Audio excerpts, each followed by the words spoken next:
pessoal, sejam muito bem-vindos a esta videoaula e nela nós vamos falar um pouco sobre as progressões geométricas, tá bom?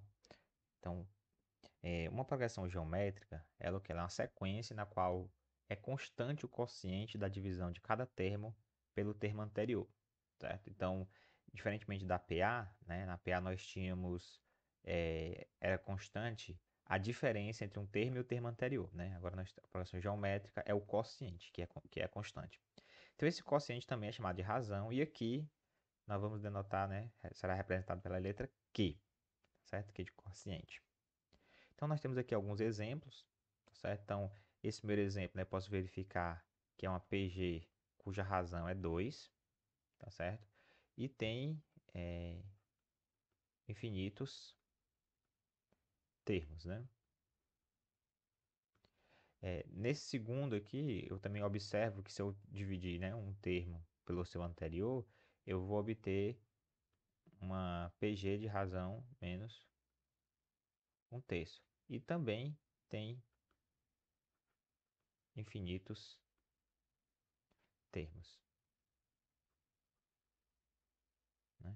Já esse terceiro exemplo, né, eu observo que de fato também é uma PG de razão 4, né? Porém, ele tem apenas 4 termos, ou seja, ele é finito, certo? É uma PG finita, certo? É, na PA, a gente tinha viu como é que eu passava de um termo para o outro, né? Bastava eu somar a razão, ou subtrair a razão ali várias vezes. E na PG, não é tão diferente, certo? Porque para mim passar de um termo para o outro, basta eu multiplicar a razão, né? Então, por exemplo, para me passar do A2 para o A3, eu multiplico pela razão Q.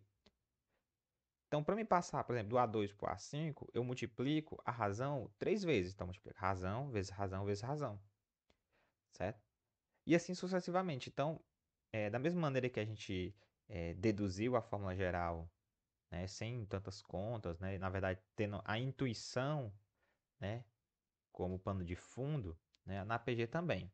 Então, por exemplo, o A12 ele é o A4, né, vezes Q elevado a 8. Por quê? Né? Porque para mim passar do A4 para o A12, eu tive que multiplicar a razão 8 vezes, né? Então, A4 vezes razão A5, vezes razão A6, vezes razão A7, assim eu vou até o A12, certo?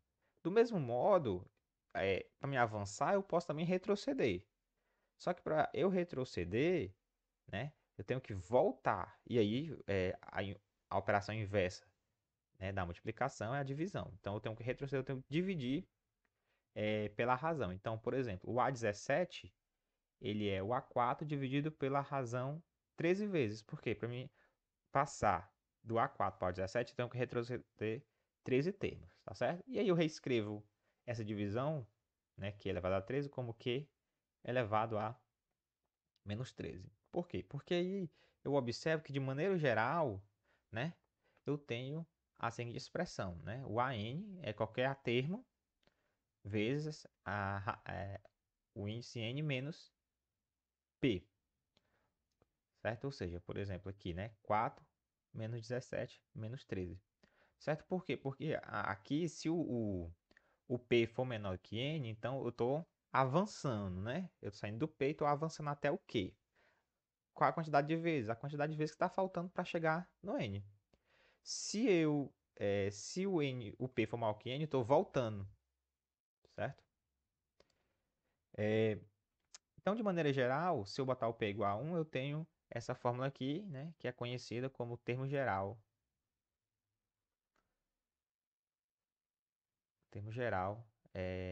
da PG, certo? Sem fórmula, a gente, eu digo assim, sem demonstração, né, nós conseguimos intuir o termo geral, tá certo? Que é muito interessante, né? A gente ter essa fórmula geral em mente dessa maneira, né? De avançar e de retroceder termos. Certo? Então, observação, algumas vezes é conveniente a gente começar a PG com n igual a zero, certo? Assim, né? Nós vamos ter, de maneira geral, que o AN é a zero vezes Q elevado a N, certo? Pensando, né, na associação entre N e AN, a gente tem que o par ordenado n, a n, ela pertence ao gráfico da função exponencial, a x a 0 vezes q elevado a x, certo? A gente vai ver um pouco melhor na próxima videoaula, tá bom? Então vamos a alguns exemplos, né? Outros 3 exemplos para você nessa videoaula, certo? O primeiro exemplo, ele traz essa questão de você mexer com os termos na fórmula geral, tá bom? Então, em uma progressão geométrica, o quinto termo vale 5, o oitavo termo vale 135, quanto vale o sétimo termo? Bom, muito parecido com aquela que a gente fez na videoaula de progressões aritméticas, né? Eu vou relacionar os termos. Olha, ele me deu o quinto termo, me deu o oitavo termo, então eu posso relacionar. Então, o oitavo termo, ele é o quinto termo vezes a razão, né? Quantas vezes eu preciso sair do 5 para chegar no 8, né? Preciso de 3. Então, 3 vezes a razão. Bom, agora eu substituo, né? Então, o oitavo termo vale 135. O quinto termo vale 5. E, portanto, eu vou descobrir qual é a razão da minha progressão. Então, a razão da minha progressão é 135 por 7. Né? Então, 135 por 5, né? Desculpa. 135 por 5, né? Que dá 27. E, portanto, o Q é igual a 3. Né? É descoberto, digamos assim, a razão, né? Encontrado a razão da progressão, aí ele pede o sétimo termo. Bom, o sétimo termo, ele vai ser o quê? Bom, eu posso tanto usar o 5, como eu posso usar o 8. Se eu usar o 5, né, para passar do A5 para o A7, eu tenho que multiplicar a razão 2 vezes.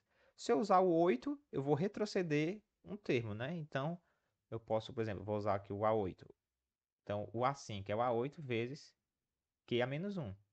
Ou seja, 135 vezes, né, ou 3 a menos 1, certo? Ou seja, 135 por 3,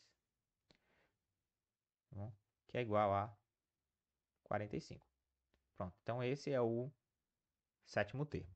Tá certo? Observe que eu poderia usar também, né, isso aqui é a mesma coisa se eu quisesse usar o A5, que é o quadrado, certo? Que seria 5 vezes 3 ao quadrado, que também dá 45, certo? Então, de qualquer maneira, dá certo, né? Por quê? Porque é a questão mesmo de eu andar os termos em função da razão.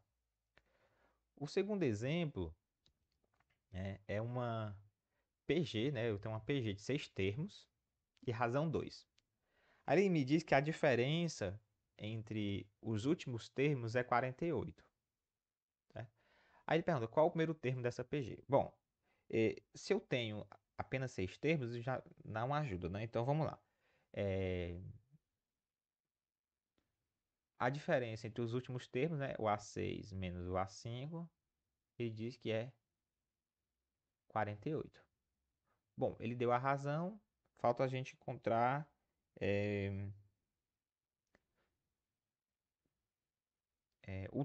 algum do termo, né? Então, como a gente tem a razão, a gente pode tentar encontrar qualquer um dos termos, porque encontrado qualquer um dos termos, a gente consegue determinar o primeiro. Bom, mas como é que eu posso encontrar o termo? A gente vai usar justamente essa diferença, né? Por quê? Porque, por exemplo, o A6, eu sei que o A6 ele é o A5 vezes a razão, né? Portanto, o A5, ele é, vou colocar em evidência aqui, né? O A5 vai ficar Q menos 1 é igual a 48. E, portanto, o A5 é igual a 48 dividido por Q menos 1. Bom, mas a razão ele deu, né? A razão ele me disse que é 2.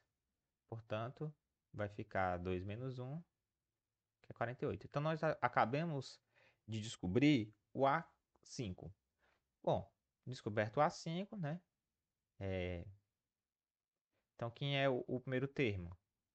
Ele é o A5, por exemplo, né? Vezes, para mim ir do A5 para o A1, eu tenho que retroceder na sequência, né? Quantas vezes? 4 vezes. Então, fica aqui a menos 4. Então, vai ficar 48 dividido por Q elevado a 4, né? Então dá 48 dividido. Vamos lá, então vai ficar 2 elevado a 4, né? Então fica 48 por 16, que dá 3. Né? Portanto, o primeiro termo dessa PG é igual a 3. Certo? Então, para finalizar, nós trouxemos aqui um problema, digamos assim, um pouco mais problema mesmo, né? Assim, em termos de sem ser tratar a PG de maneira direta, né? Então diz o seguinte: determinada cultura de bactérias, quando submetida a uma experiência em laboratório, triplica a sua produção a cada 5 minutos. Considerando uma população inicial de 2 bactérias, ao final de 30 minutos, quantas bactérias existirá? Aí ele pergunta, e ao final de N minutos? Tá certo? Note que, como eu tenho aqui a cada 5 minutos, né, ele está triplicando, então triplica. Aí, segundo ele, triplica, triplica, triplica. Ou seja, está com a cara de PG, tá certo? No entanto, por exemplo, a solução para esse problema, pelo menos para a parte inicial, ela é mais fácil fazer de maneira direta. Né? Em que sentido? Por exemplo, em 0 minutos eu tenho 2 bactérias, certo? Ao final de 5 eu tenho 2 vezes 3, 6 bactérias. Depois, ao final de 10 minutos, eu tenho o que eu tinha vezes 3, né? 18 bactérias. Então, ao final de 15 minutos, eu vou ter o que eu tinha vezes 3, que dá 54 bactérias. Depois, 20 minutos, eu vou ter 54 vezes 3, que dá igual a 162 bactérias. Né? Ao final de 25 minutos, eu vou ter 162 vezes 3, né, que dá igual a 486 bactérias. E por fim, ao final de 30 minutos, eu vou ter 486 vezes 3, que dá 1458 bactérias. Né? Veja que eu não precisei de PG para resolver a primeira parte do problema. Né? A gente também não pode, por exemplo, os nossos alunos impedir de nós resolver dessa maneira, porque é uma maneira intuitiva, bastante intuitiva, melhor até do que você resolver por PG. No entanto, por exemplo, a segunda pergunta fica mais complicado você resolver sem generalizar, né? Até porque você precisa generalizar. Tá certo? Ele pergunta ao final de N minutos. Bom, a gente agora precisa compreender como é que funciona o negócio, né? Tá certo? Então, aqui nós vamos escrever o seguinte. Primeiro vamos observar que, de fato, essa, essa cultura de bactéria, ela gera uma PG, né? Se eu for olhar, digamos assim, a cada final de algum tempo, certo? Nesse caso, eu vou olhar o final, como ele está querendo em minutos, N minutos, eu vou olhar o final de cada minuto. Então, eu tenho uma cultura inicial, certo? Então, eu tenho uma cultura inicial, que eu vou chamar aqui de A0 igual a 2, certo? Depois disso, eu vou ter, ao final de 1 minuto, uma quantidade de bactérias. Ao final de 2 minutos, outra quantidade de bactérias. Ao final de 3 minutos, mais uma quantidade de bactérias. Ao final de 4 minutos, ao final de 5 minutos e assim sucessivamente. Sendo que esse aqui, eu já sei que é 3 vezes A0, né? Ou seja, 6. Certo? Porque ele triplica ao final de 5 minutos. Só que para ele triplicar, né, não é uma coisa assim que as bactérias vão ficar paradas, aí ele deu 3 minutos, aí agora a gente triplica. Não. Ela vai, né, sendo produzida, né, e ao final de tantos minutos ela vai ter o triplo, certo? Ao final de 5 minutos, né? Mas ela não deixa de, digamos assim, se propagar durante esses minutos entre 0 e 5, por exemplo, e entre 5 e 10. Certo? Então, para a gente entender, né, o problema aqui, a gente precisa primeiro compreender isso, certo? Pronto, feito isso, é lógico que para ela sair do A0 e ir para o A5 e triplicar, ela precisa ir se multiplicando, né? Do A0 para o A1, depois do A1 para o A2 e assim sucessivamente. Portanto, ela realmente forma uma PG. Agora, qual é a razão dessa PG? Certo? E aí, agora eu uso o quê? Eu vou usar a forma geral da PG, né? Então, eu já sei que o A5 é o A0, né, vezes Q elevado a 5. Certo? Então, vou usar o que eu tenho, né? 6, aqui 2, e o que eu quero é descobrir a razão. Portanto, Q elevado a 5 é igual a 3 e Q é igual a 3 elevado a 1 sobre 5. Certo? Portanto, portanto, o AN ele é o A0 vezes Q elevado, desculpa, Q elevado não, né? É o que eu já tenho, né? A0 vezes 3 elevado a 1 sobre 5, N. Né? Ou seja, né? 2 vezes 3 elevado a N sobre 5. Então, esse é a minha quantidade de bactérias após N minutos. E de fato, se você substituir agora, por exemplo, N igual a 30, né? Vai dar 2 vezes 3 elevado, né, a 6. Certo? E aí, o interessante disso é porque eu posso, por exemplo, calcular ao final de uma hora. Certo? Então, vamos calcular aqui ao final de uma hora, o A60. Então, vai ficar 2 vezes 3 elevado a 60 sobre 5, que é 2 vezes 3 elevado a 12. Certo? E se eu quiser também calcular, por exemplo, ao final de um dia, e assim sucessivamente, eu consigo bastando converter, né, esse tempo em minutos. Tá bom? Então a gente encerra essa videoaula por aqui. Eu espero que vocês tenham gostado e até a próxima.